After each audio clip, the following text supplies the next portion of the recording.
All right, everybody. Welcome to Sports Ball with Palmer. Uh, College football is back. I mean, it really will be back on this week and actually starting Thursday because you got some high profile games Thursday night. But this Saturday's slate is going to be amazing. Not saying week zero, but usually week zero, there's not too many. Again, the big time high profile game was Farmagedon, Kansas State, Iowa State. Um, so But college football's back, but hey, all the emotions were going in that game. So Kansas State, and I picked them to win. Uh, Thought they could. They did look good in the first half, and then even in the second half, they still look good. Now I missed a good chunk of this game, uh, so I didn't get to watch all of it. I have watched the highlights, and yeah, and Kansas State dropped this one 24-21 to Iowa State. Uh, Typical Ireland game, at least feels like it has been the last, 2, 3, 4 years, where you had at some point rain during the game or before the game. So the field conditions were horrible, sloppy, just bad. Also, the fact there was, I mean, I think there was just I saw a shot before the game that I mean they did have the field painted, but obviously after the rain moved through there, and it was sometime in the first half. So uh, it's just like I don't know what kind of like chalk and paint they were using because it got washed away. Like you don't really see that here in America, college or NFL. Even if there's like obviously if there's snow, like that's completely different because usually the field's like completely covered. But like if it rains, it doesn't wash the like paint chalk away. So like you can still see the yard marking lines, like and the yard mark, 30, 40, all that. But you didn't like it was gone. And there were so many times in that game, the spotting was horrible because like you like and I get it, like obviously you take away those markings, it's gonna be really difficult to spot the football.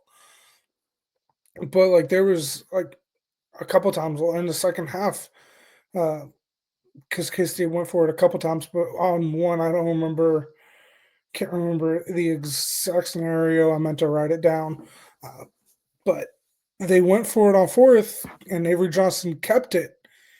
And I get it; it's not where the body is, but it still looked like he got it, or at least was a lot close. Like the spot was horrible. I mean, I've seen worse, but it looked like he picked up the first down, or at least was super close, and then come out and measure, and they didn't even bring out the chains to measure. Because I'm pretty sure in college they don't, because the NFL is using, uh, I forget what it is, but like digitally they can like spot the football, like they can see, because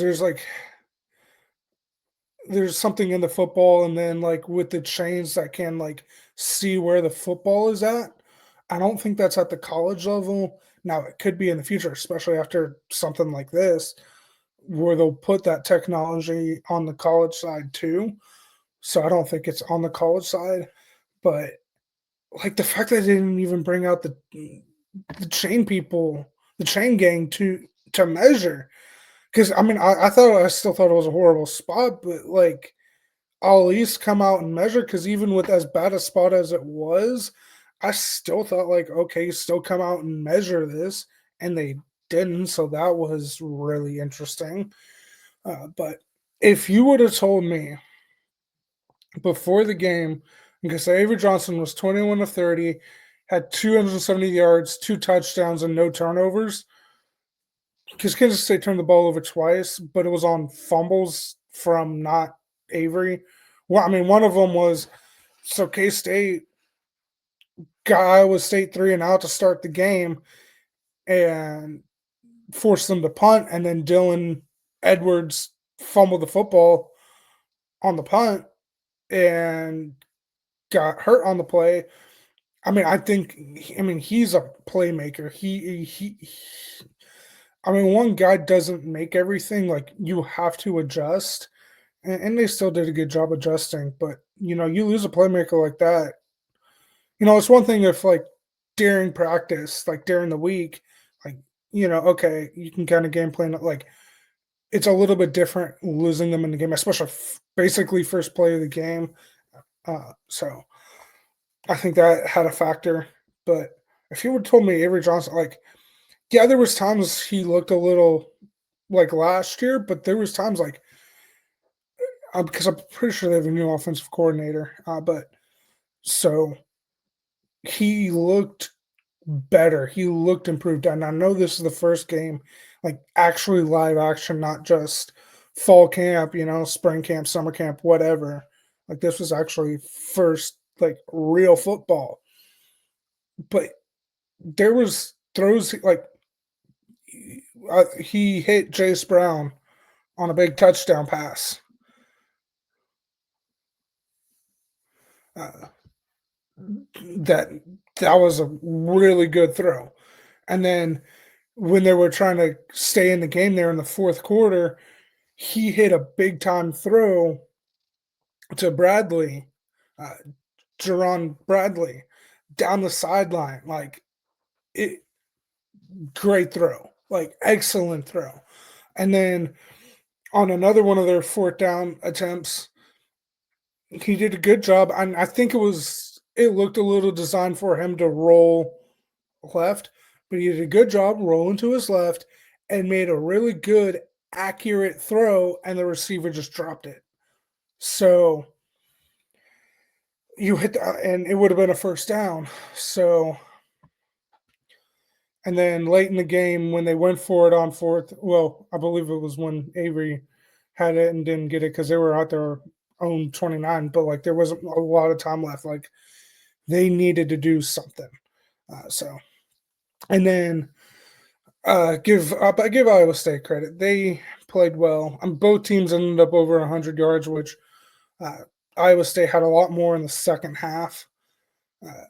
So Rocco Beck looked decent. I mean, like, I wouldn't say horrible, and I wouldn't say amazing either. I mean, and I know stats aren't everything, but he was only 14 of 28 for 183 yards, and then he had 2 touchdowns as well.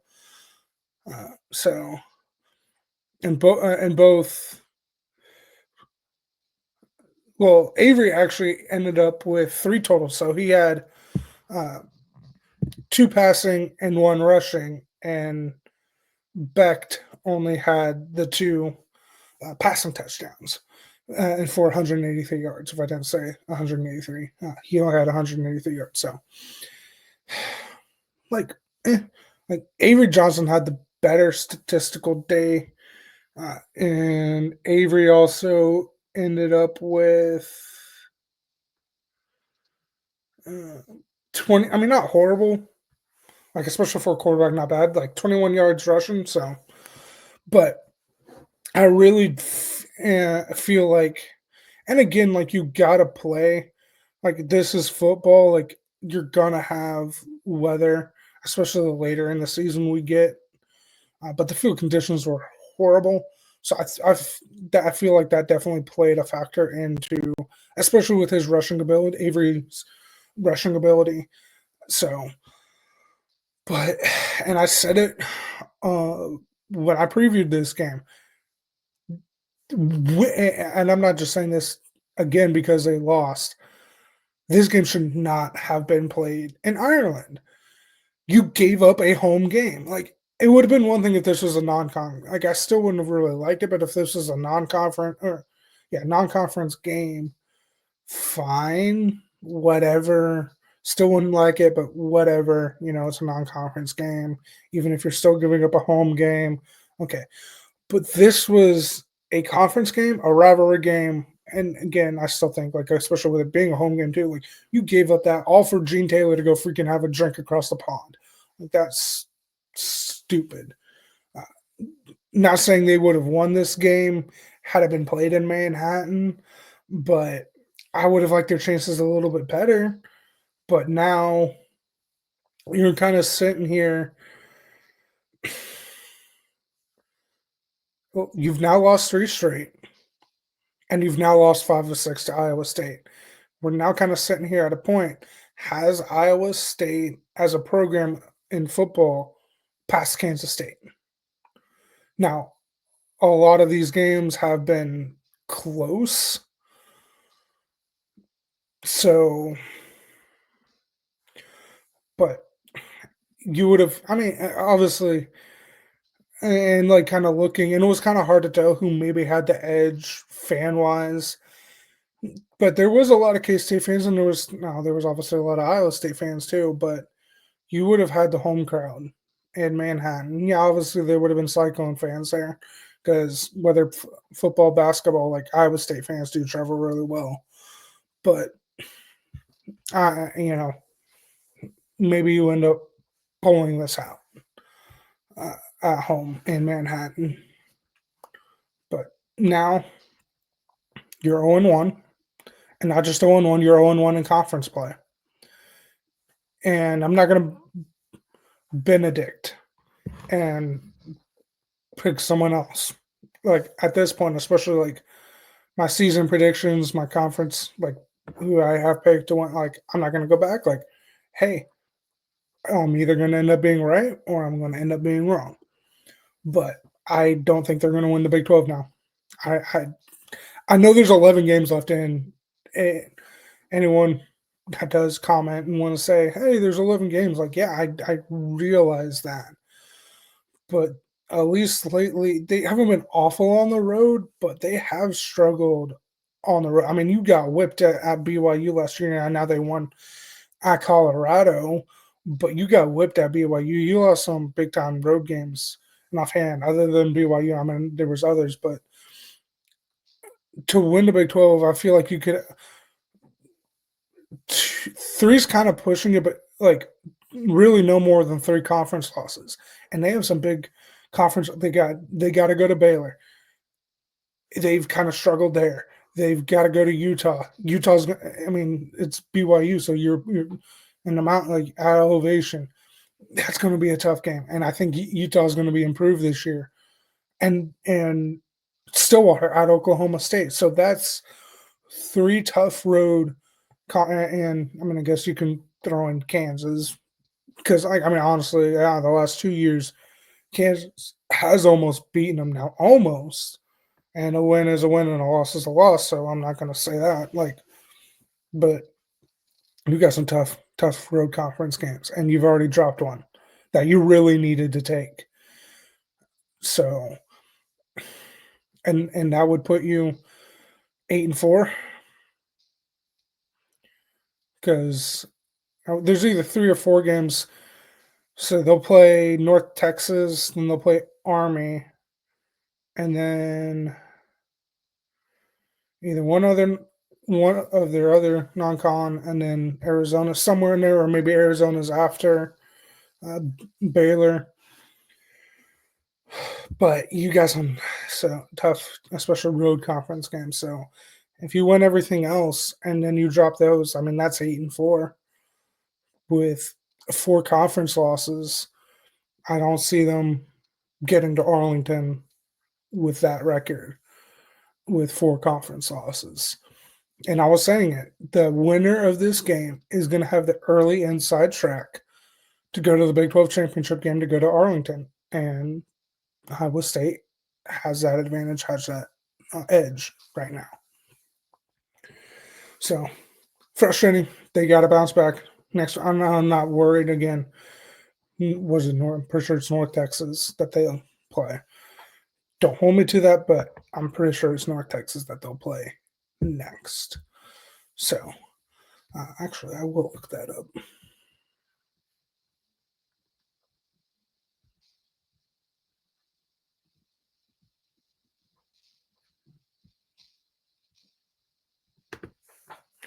which also uh, neither of them have a bye. So okay, they played Saturday. They will be playing again. Oh, not North. So it's North Dakota. I'm sorry. They will be playing North Dakota at home. So, and I don't think you're going to learn too much about this team until they play Baylor. So they'll probably be 3-1, 4-1 going into that Baylor game, and probably be back ranked. And that'll probably, depending on what Baylor does. I mean, Baylor's playing. I'm not in Waco, so but they'll be playing Auburn Saturday. Like that's a big game, interesting game. So we'll see what not like completely off the bat, but we'll see a little bit more with Baylor. And so like Baylor could be undefeated, Baylor could be 4-1. So we'll see what Baylor is heading into that game as well. And again, that could be potentially a top 25 matchup.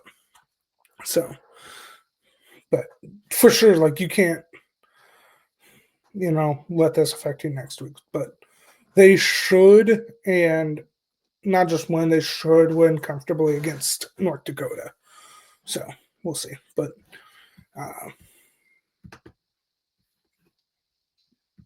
like I said, I did pick Iowa State. Well, Iowa State to lose, Kansas State to win. So 0-1 there. But other than that, yeah. I picked UNLV. UNLV won. I picked that school to the west in Lawrence, Kansas. Yeah, I think so. I think that's the name of that school. But they won. They beat Fresno State. Western Kentucky won. And I saw the highlight. Hawaii won on a last second field goal.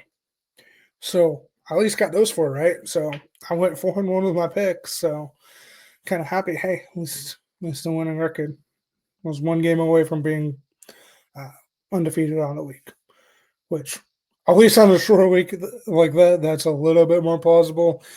Doubt I'll ever come close to a perfect week the rest of the season until we get to the conference championship games. Because from here on out, you're going to have more than 5 games. Conference championship games.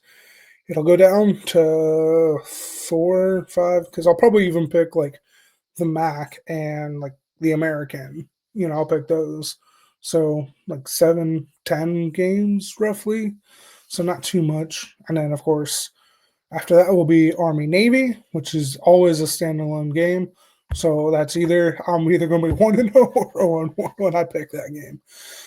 But I'm probably not going to ever come close to having a perfect week pick wise again, just because again the amount of games, like I'm going to have some of those be wrong. So, but that was one of the college episodes going to be this week. So I just wanted kind of a standalone recap episode, and then I will have a preview episode for the games that will be played this week for Thursday. Actually, starting Thursday. So I'm pretty sure there's a Friday game. Or Friday games, I should say. I'm pretty.